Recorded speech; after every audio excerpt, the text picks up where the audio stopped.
So in 2010, I had the opportunity to travel to Africa on a mission trip with Waterstone.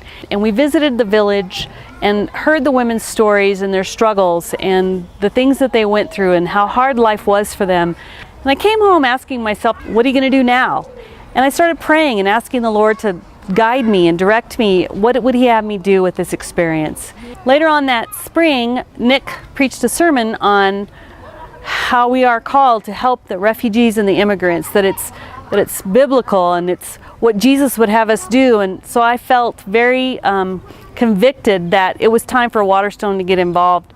And that's when I met Francine. And Francine's from the Congo, and she founded Africa Hope Community several years before. She was looking for volunteers.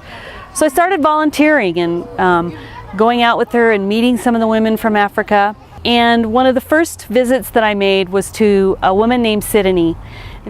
Okay, this is Sidonie Waripe, and she's the mother of Clotilde, Brenda, Jake, Fiacille, and Augustin.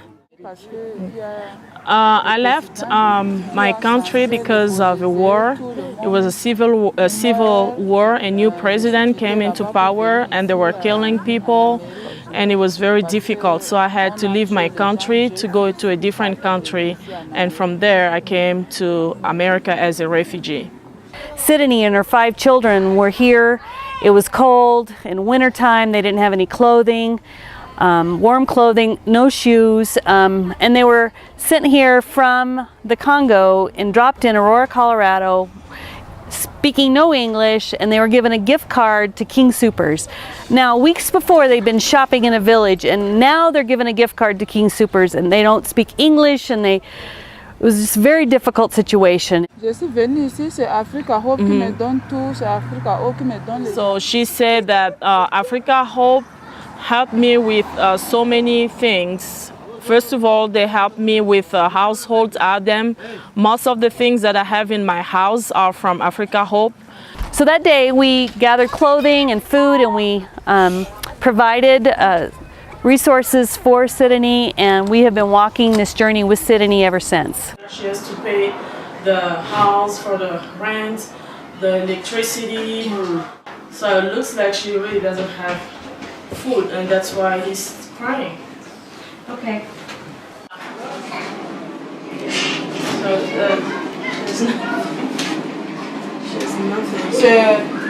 nothing. Another lady from Africa Hope, she gave her a little bit of rice so she can eat with the kids, or tomorrow morning the kids can have something to eat before they go to school. There are over 100,000 refugees arriving in Colorado or living in Colorado, not counting immigrants that came through lottery. And among them, there are almost 50% of them are represented by women.